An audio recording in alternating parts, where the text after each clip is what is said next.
Hello and welcome to episode 3 of the Fitbitches Podcast. I'm Nikki O'Hara and my guest today is Danielle. Hi Danielle, do you want to introduce yourself? Hello, I'm Danielle, I'm 30 and I'm from Oxfordshire. So myself and Danielle were just chatting before we started recording, and Danielle, you're a mum and you will definitely have a very busy lifestyle. So do you want to just talk us through how you incorporate either exercise or just getting up and moving about into your busy lifestyle? I'm a mum to 4 children, so moving around obviously is quite a regular thing anyway. Trying to find, small things in my day-to-day life just to make me move more seems to be the key for me. So not driving to the school run, starting out 5 minutes earlier so I can walk, and then on the way back I power walk back. So it's just finding, little snippets of time here and there where I can do things a bit more. Yeah, I think that's it. It's about forward planning a lot of the time, isn't it? And actually making those extra 5 minutes here and there. And I love the way you say that you want to leave the car at home. And I think that projects a positive image for the children as well, doesn't it?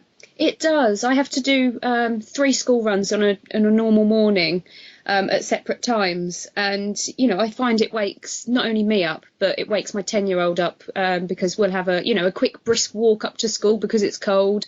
And it wakes her up, and I think it makes her more alert for the day ahead. Yeah, absolutely. I completely agree.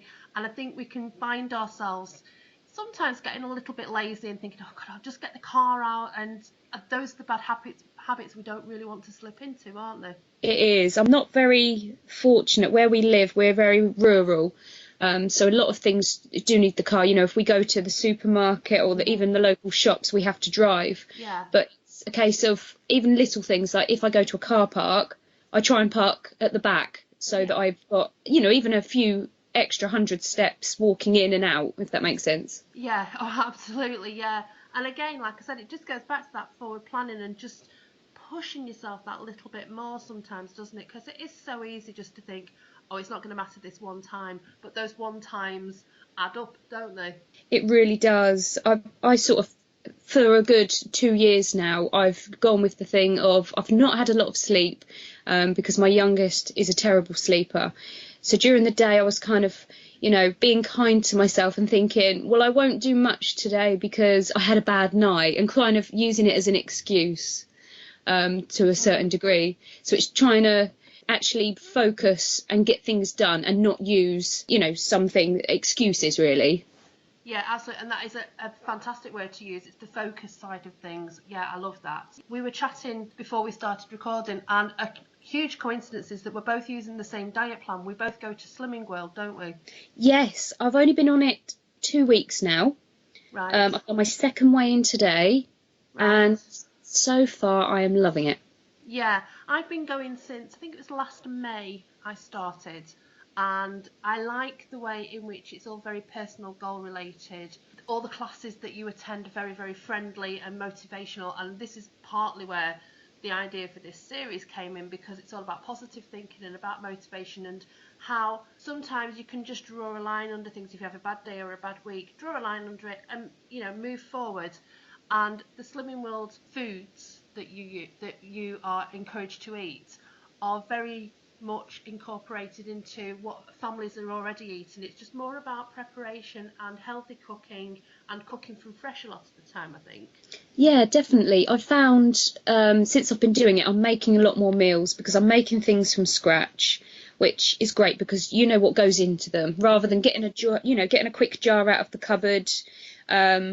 It is just spending that little bit of extra time, or I'll do things in the evenings when the children are in bed, and sort of pre-plan and marinate something in the fridge ready so I can just chuck it in the next day. But that's the thing, I didn't work out at first. I was really critical and I couldn't work out that I could eat so many free foods and still lose weight. Yeah, because you've come into it at the right time, actually, because we've all been given new books, and the diets and the way in which foods are, their point system is called SINS, and it's not a sin as in something bad is happening. It's an abbreviation of the word synergy, which is about the nutrients or lack of them, or the way in which calories are formed in that type of food. So you count those up over the day or over the week. It means that no food is banned, in inverted commas, but there are some foods that you just have to be careful with, that if you shouldn't be eating too many of them. And it relies very heavily on the meat, fruits and veg side of things, doesn't it? On fish, yeah. Yeah, I think that's what I like. Nothing's out of bounds, but it's a case of, everything in moderation and, obviously focusing on the free foods, the speed foods, Yeah. and being able to eat that as well. So do you find it easier not counting calories then? Yes, definitely. Yeah. This is my first diet plan at all. I was on Weight Watchers for a very short amount of time and I just could not get to grips with it. It was I was weighing out things because it wasn't a case of on Slimming World you can have, as much veg on your plate as you like. And so I was weighing things out and it got too much. I just couldn't deal with it, all day, every day. Yeah. And I was also on a very low calorie diet of shake replacements. And I lost 2 stone on that. But it was a case of I like food. I enjoy eating food and I wanted it to be normal as well. And I wanted to incorporate for the children because I don't think it's a positive message to send out to them that mummy's not eating today.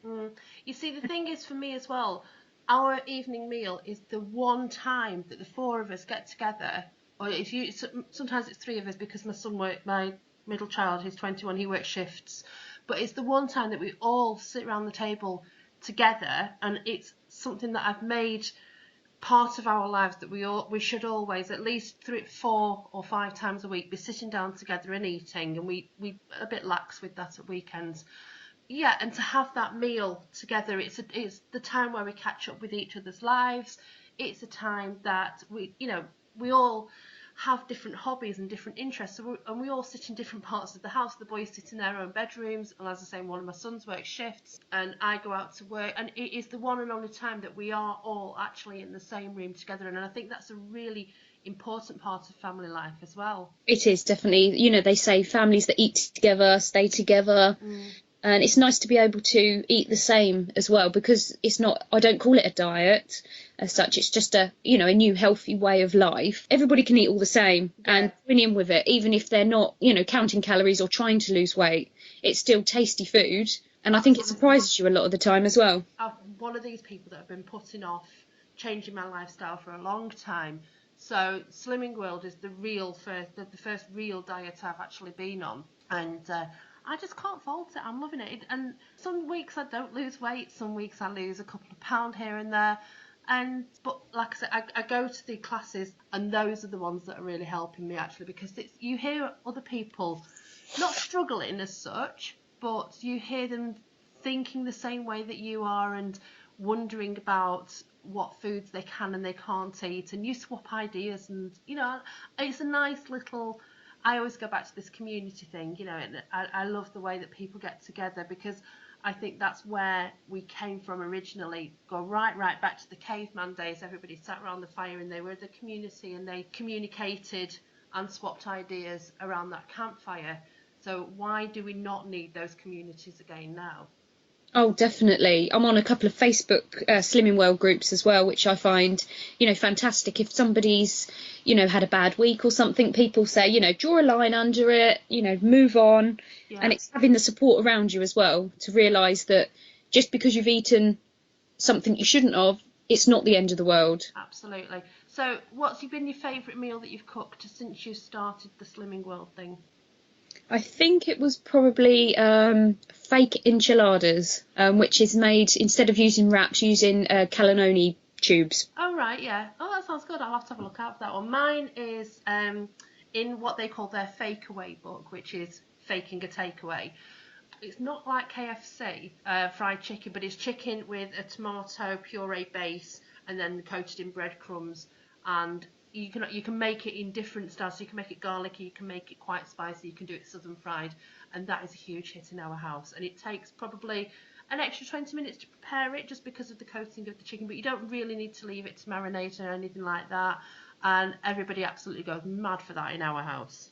That sounds lovely, actually, because I think that's the thing. I eat with people who don't count calories, and feeding them the meals, the Slimming World recipes, and for somebody to turn around and say, wow, that's really tasty, that's so much better than what you've had previously.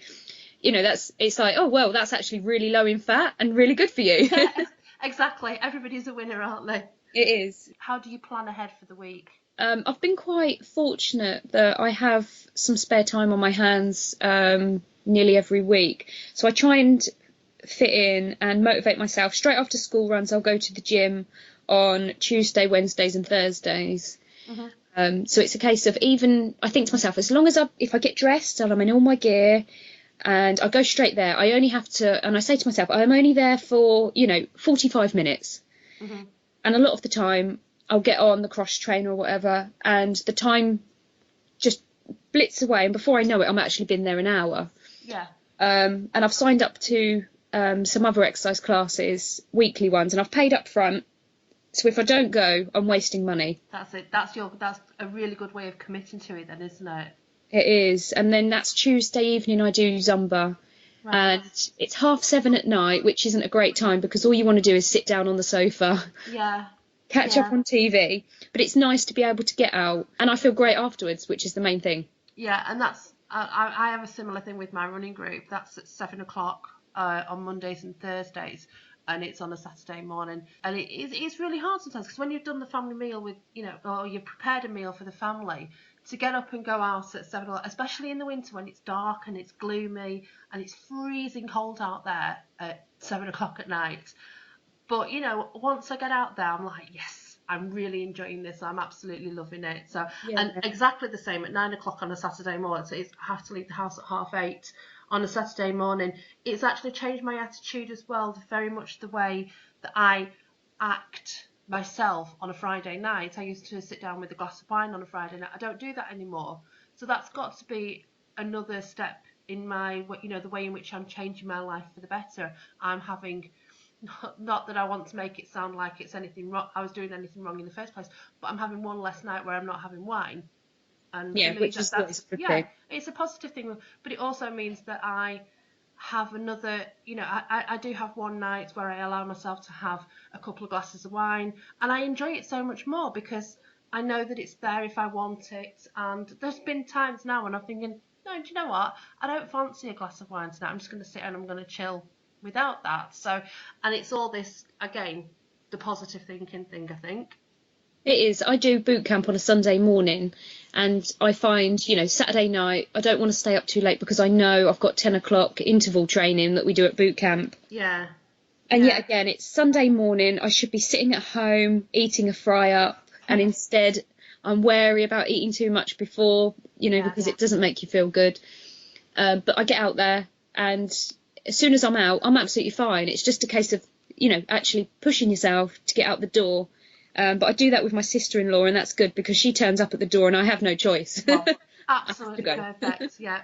And on that note, I think that's where we'll probably end it for today. But I really want to thank you for, just these few minutes talking to me, Danielle. I really, really appreciate it. No, that's absolutely fine. Yeah, I hope everybody else is enjoying these Fitbitches podcasts. And if you want to be a guest on the show, give me a shout. We can soon sort it out. So thanks again, Danielle. Thank you. Thank you.